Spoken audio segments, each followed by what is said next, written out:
सुंदरकांड 27वां सर्ग। त्रिजटा का स्वप्न, राक्षसों के विनाश और श्री रघुनाथ जी की विजय की शुभ सूचना। माता सीता ने जब ऐसी भयंकर बात कही तब वे राक्षसियां क्रोध से अचेत सी हो गई और उनमें से कुछ उस दुरात्मा रावण से संवाद कहने के लिए चल दी। तत्पश्चात भयंकर दिखाई देने वाली वे राक्षसियां सीता के पास आकर पुनः एक ही प्रयोजन से संबंध रखने वाली कठोर बातें, जो उनके लिए ही अनर्थकारिणी थी, कहने लगी। पाप पूर्ण विचार रखने वाली अनार्य सीते, आज इसी समय ये सब राक्षसियां मौज के साथ तेरा यह मांस खाई।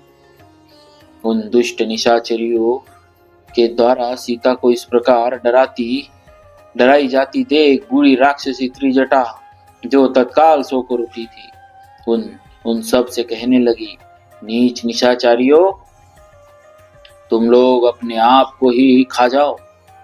राजा जनक की प्यारी बेटी तथा महाराज दशरथ की प्रिय पुत्र वधू सीता जी को नहीं खा सकोगी। आज मैंने बड़ा भयंकर और रोमांचकारी स्वप्न देखा, जो राक्षसों के विनाश और सीतापति के अभ्युदय की सूचना देने वाला है। त्रिजटा के ऐसा कहने पर वे सब राक्षसियां, जो पहले क्रोध से मूर्छित हो रही थी, भयभीत हो उठी और त्रिजटा से इस प्रकार बोली, अरे बताओ तो सही, तुमने आज रात में यह कैसा स्वप्न देखा? उन राक्षसियों के मुख से निकली हुई यह बात सुनकर त्रिजटा ने उस समय वह स्वप्न संबंधी बात इस प्रकार कही। आज स्वप्न में मैंने देखा कि आकाश में चलने वाली एक दिव्य शिविका है। वह हाथी दांत की बनी, उसमें 1000 घोड़े जुते हुए और श्वेत पुष्पों की माला तथा श्वेत वस्त्र धारण किए स्वयं श्री रघुनाथ जी लक्ष्मण जी के साथ उस शिविका पर चढ़कर यहाँ पधारे।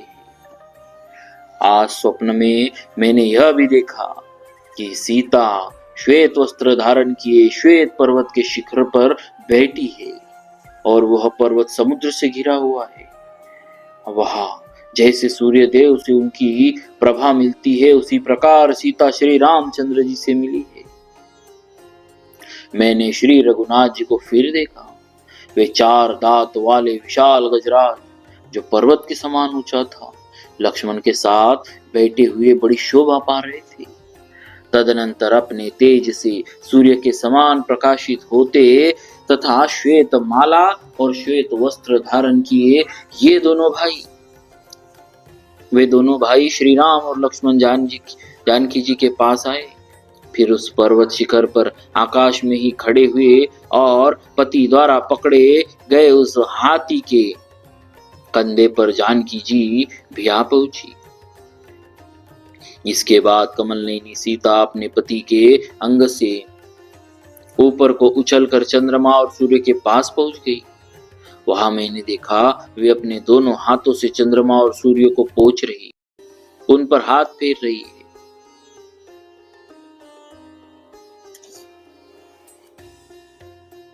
भक्तों, गोविंद राजवी रचित रामायण भूषण में एक पंक्ति आती है, आदित्य मंडलम वाप्ति चंद्रमंडलम वेम वा स्वप्ने गृह्याति हस्ताम्भ्या राज्यम संप्राप्नु यान्महत। माने जो स्त्री या पुरुष स्वप्न में अपने दोनों हाथों से सूर्य मंडल अथवा चंद्र मंडल को छू लेता है, उसे विशाल राज्य की प्राप्ति होती है,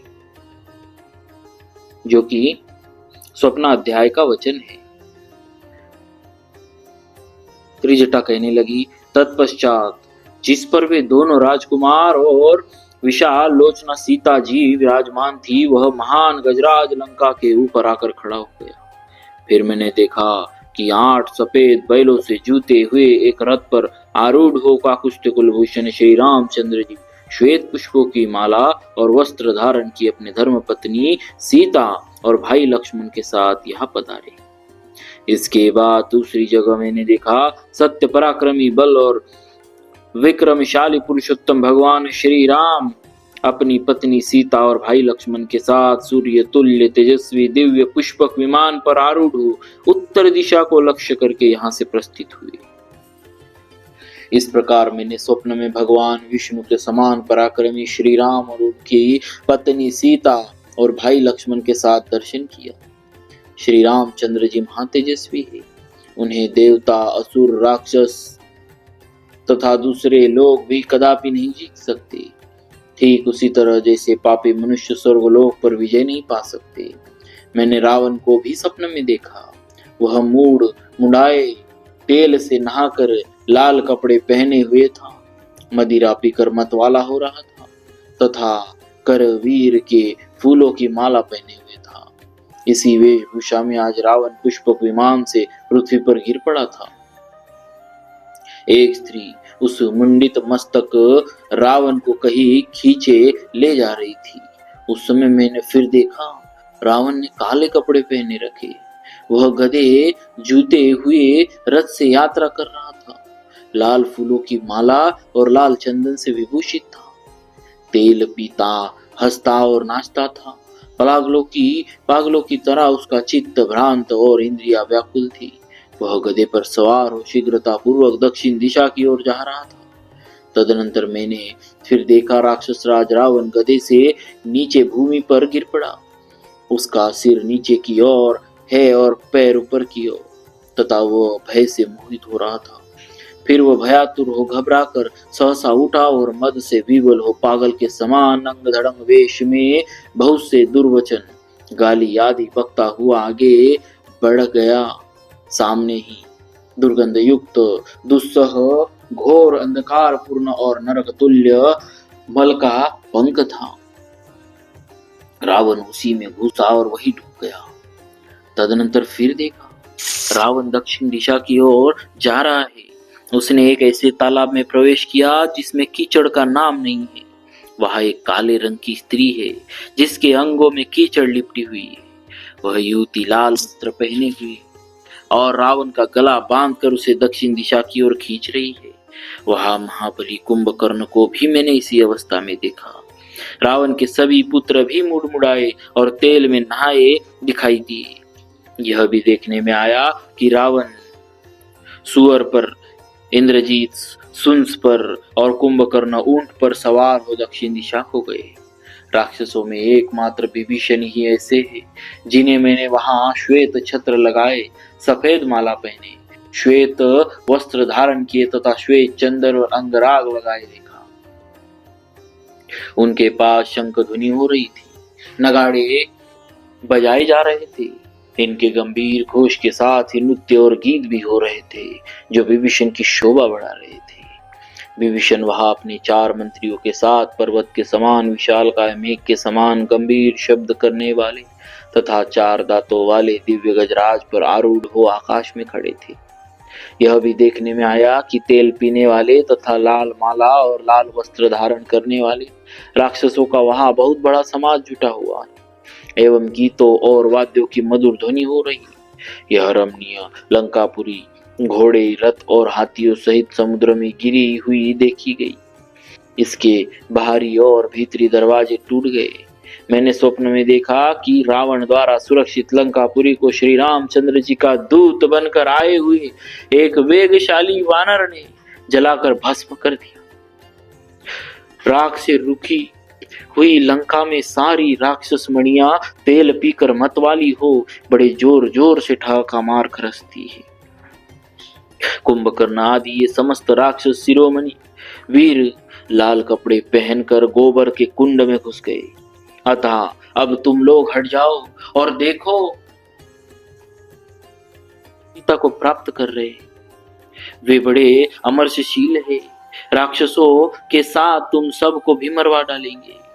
जिन्होंने वनवास में भी उनका साथ दिया है, उन अपनी पतिव्रता भार्या और परम आदरणीय प्रियतमा सीता का इस तरह धमकाया और डराया जाना श्री रघुनाथ जी कदापि सहन नहीं करेंगे।